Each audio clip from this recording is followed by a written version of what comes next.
The marketing team for Transformers 1 need to be fired right away. All I saw of this flick was a garbage trailer where Hemsworth and Tyree Henry did that lame thing where they try to act relatable. I'm sure you all know what I'm talking about, and it's so stupid. Please stop doing that, Hollywood. It's terrible. No one thinks the millionaire celebrities are one of us plebs with rent to pay and maxed out credit cards. Do you have any idea how often I've worried about inflation this year? Chris Hemsworth flies in a private jet. We are not the same. But so anyway, the movie Transformers 1 is actually good. Not brilliant, but an absolutely delightful kids film that's perfect for my son and I to watch together.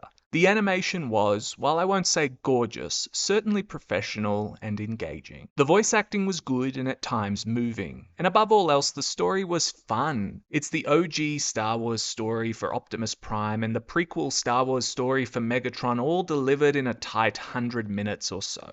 Transformers 1 follows Orion Pax and D16, two miner bots, minor as in work in the mines rather than minor as in underage, who have a strong friendship and a desire for more. In the city of Iacon, there are bots who can transform, and they live lavishly in the upper echelons of society, and then there are bots like our heroes who cannot. These poor souls are destined for the mines, where they must slave away harvesting energon for the populace to consume. Orion Pax is a dreamer with wild schemes and a taste for adventure, while D16 yearns for freedom, but is too tightly wound to act out. A host of conveniences and wild thinking results in their leaving Iacon, an underground city, for the surface of the planet Cybertron in search of the mythical matrix of leadership.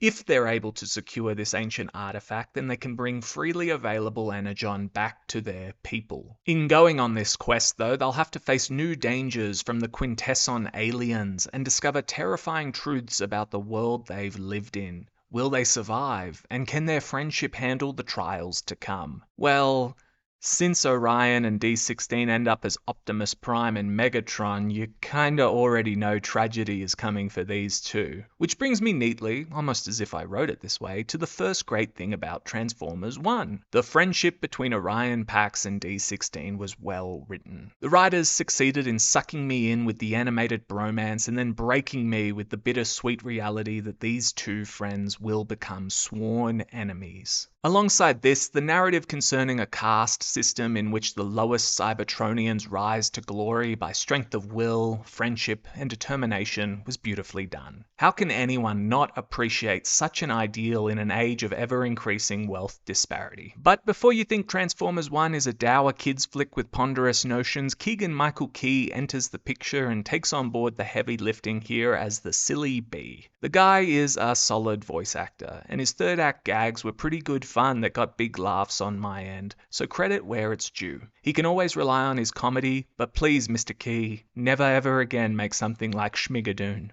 Unfortunately, Transformers 1 is still a modern-day film in the worst sense of the word. So we have a very silly situation where the girl bot is better than the boy bot at everything. Now, this wouldn't be as annoying, except the boy bot is destined to be Optimus Prime. I understand the hero's journey. Orion can't be brilliant from the jump. But then at the same time, why does the female character come preloaded to perfection? So the film does have that annoying Hollywood trend baked into it where girls get it done. There are further weak spots in the script, most especially how it very quickly jumps from place to place, barely explaining how the world works and conveniently providing characters with everything they need to rush the story on. Our heroes will be placed in dire situations and then get out of them with ease. Furthermore, the heroes go from being woefully incapable of fighting to being rather exceptional on their second go-around. Finally, the transformation D16 goes on is very lazy. He 180s into the dark side without any real soul searching, as if he becomes possessed by a demon. So Transformers 1,